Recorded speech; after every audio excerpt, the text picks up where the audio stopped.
Hello, everybody. My name is Ray. Welcome to the Evangelical Dark Web. Today, we're going to be doing a little bit of a history lesson, talking about John Piper and how using him as an illustration for how and why the church went woke.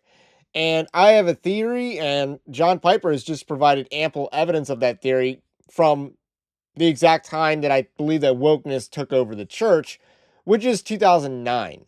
So I believe that the church went woke in 2009. We discovered that the church was woke almost a decade later.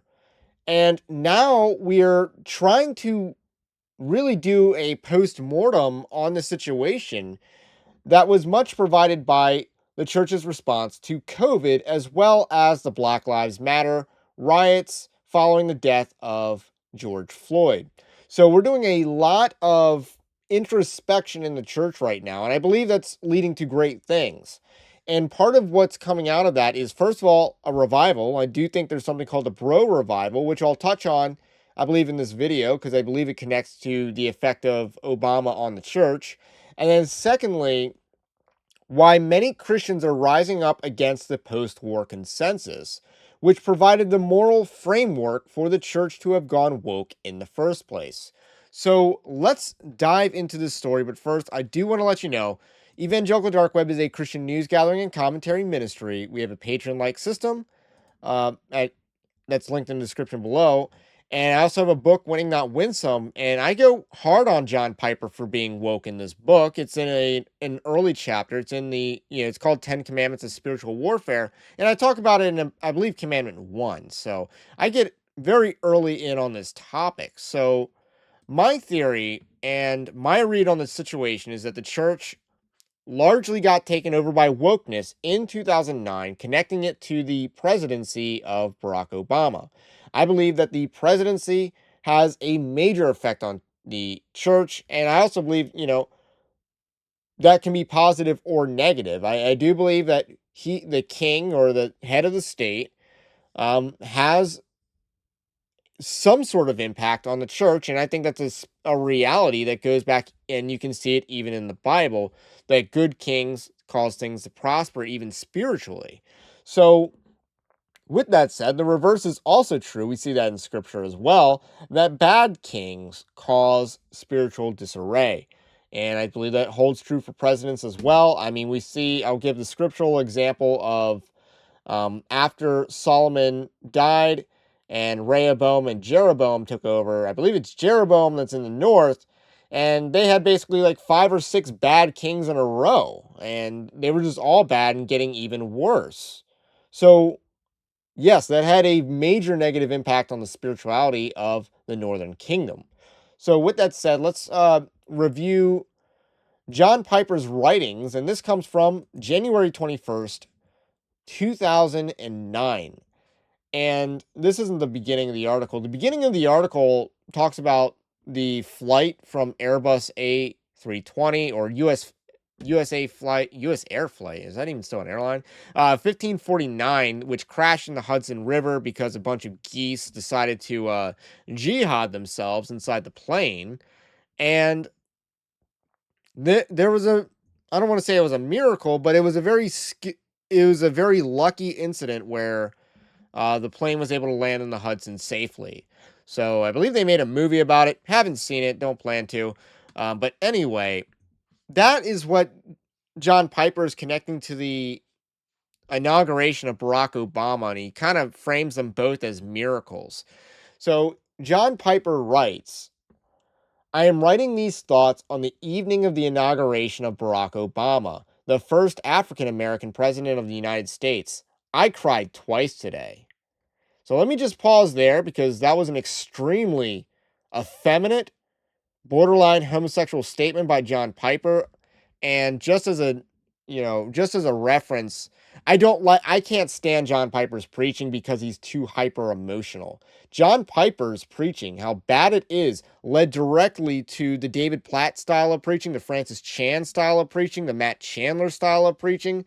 A lot of bad preaching was inspired by John Piper, who's not a good preacher because he's emotionally manipulative.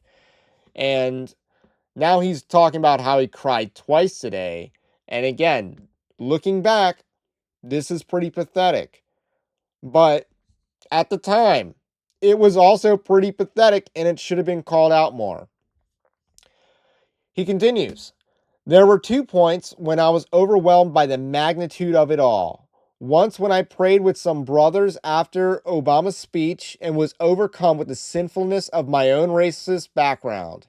The other, when I was trying to express my emotions to an African American brother about what this must mean to him. Again, John Piper is politically liberal. That's always been the case. And he's an Anabaptist, by the way. So I don't know. I don't like John Piper. I'm not saying he's a false teacher, but he's someone that we should be avoiding. I don't think he's helpful. That's my opinion, unpopular as it may be, but I've never read anything by John Piper that was intelligent. And this is added to the list because I haven't read this. Even when I was writing about John Piper, I didn't read this. I read a lot of his other articles, but not this. The ones about role playing in marriage being a sin. Like he wrote about that, but he can't seem to think that voting for Democrats is sinful. Anyway, he cried over, reflecting over his own racist background. And what I want to bring up about this is that in 2008, in 2009, if you opposed Barack Hussein Obama, you were called a racist. You were treated as a racist. And racism in our culture, because of the post war consensus, because of the civil rights movement, is considered the gravest of all sins. And Hitler is the ultimate satanic figure in our culture. Because of this post war consensus, he is made to be the object of all evil, and everything that people don't like is racist. It is, a National Socialist Party of German Workers' Party. It is Hitler. Everything I don't like is Hitler. And what are you seeing with how liberals are defending liberalism, like Joel Berry, like James Lindsay? They are comparing everything that they don't like to the mustache man himself. So obviously, I have a lot, I'm very fascinated with history at this time. Even back in 2008, I would have been, very fascinated with World War II. But even I get fatigued over World War II European theater comparisons. I much prefer the Spanish Civil War as a comparison myself. But nonetheless, a little bit of a digression there. But all that to say is racism is treated as an ultimate sin in our society. It is something that people get canceled for, even more than things like murder, even more than things like adultery.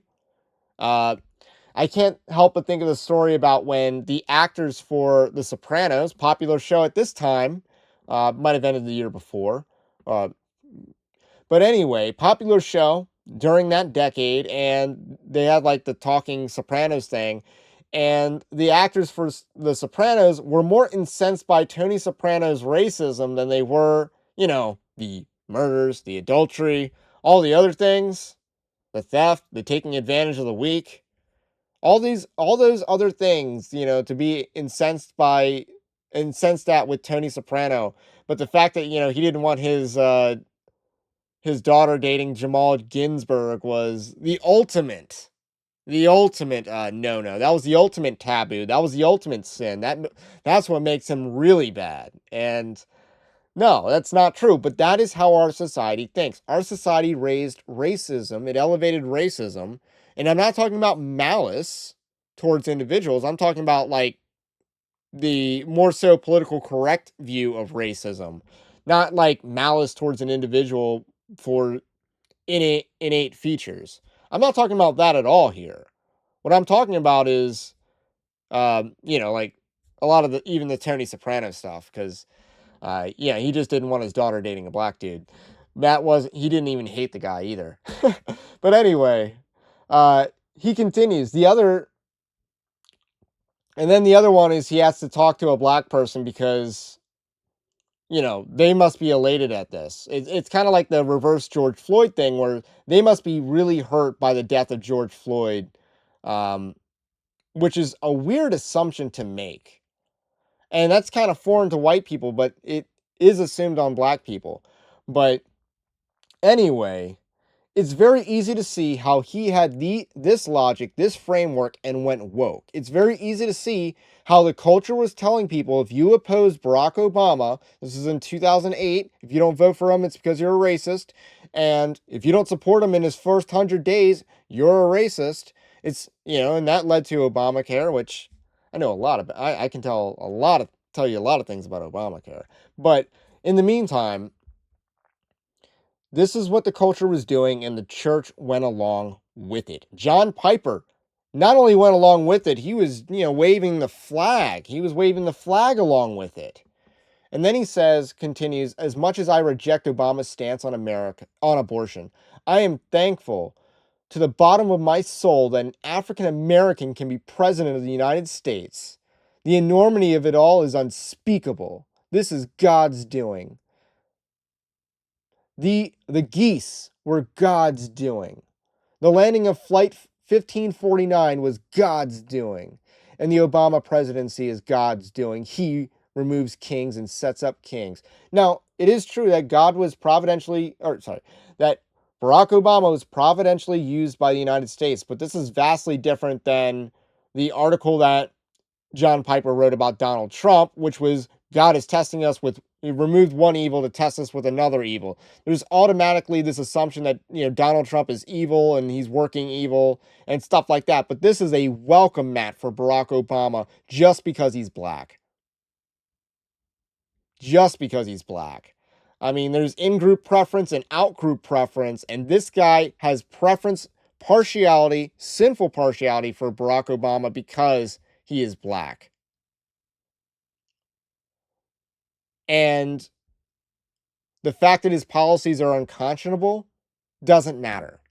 And it didn't matter enough because I'm pretty sure John Piper, if he's voted, the only Republican I would wager money on that he voted for was maybe Mitt Romney. And I'm not going back to Bush because, but, I think he probably voted Obama, maybe Romney, Clinton, Biden, Kamala. If I had to put money on a 4-leg parlay, that's what I would bet that John Piper's voting history is, because that is what he spent his time doing, is defending people who want to vote Democrat. He's defending their conscience from the sin that they commit by approving and supporting such wickedness. And it's easy to see how someone with this politics went woke. It's easy to see when the church is being lectured about not being too political that they would go woke. And, he's comparing it to the geese. Pretty ludicrous. And he says, oh, that Barack Obama would see the mercies of God and look to the one whose blood was everlasting life for all who trust him. The parables of God's mercy are everywhere. And again, he could have said this when God spared Trump's life twice. Could have said it then, but he doesn't. But interestingly enough, I did write an article because I believe that we are undergoing a bro revival, and Barna just came out with some interesting research to justify that. And basically and what I call this is a vibe shift, because the question's about a personal commitment to Jesus, not measuring doctrine, not measuring worldview, not measuring religiosity, just a nebulous statement. So this is a vibe shift. This is a test of the vibes. And the vibe is improving. It is improving towards Jesus, towards Christianity in every demographic except boomer women from 2019 to 2025. In this 6-year span, the vibes have improved with everyone except boomer women. Gen X flatlined, at 66%. And then Zoomers and male millennials at 71% leading the way. Incredible stats that they're measuring, because again, this is a vibe shift, but the vibe shift is real. It is being measured, and that's pretty impactful. But this is the steady multi-year increase in commitment to Jesus. This is a chart that measures it all the way back to 2000. And it started out at 65 in the year 2000, and it's 66 in the year 2025. And the Barack Obama year, it started out, I can't tell whether it's 2009 when it goes to 77, and then it tanks in Obama's year. It also continues to tank when Trump is president. But again, wokeness took over the church in this decade. wokeness did that much damage to the vibe shift of the United States. And then after COVID, there's a lot of introspection. And now what's coming out of the woodworks in 2022, 2023, 2024, and 2025, 4 straight years of increase because we're starting to reject things like the post-war consensus. We're rejecting feminism. We're rejecting liberalism. And that is having a broader impact on the culture and ultimately the health of the church. So I'm very excited about these times that we're living in. It is a good time to be alive, in my opinion. We got a lot of work to do, we got a lot of battles to fight. And John Piper was on the wrong side of this and still probably is. Anyway, that's all I got to say about that.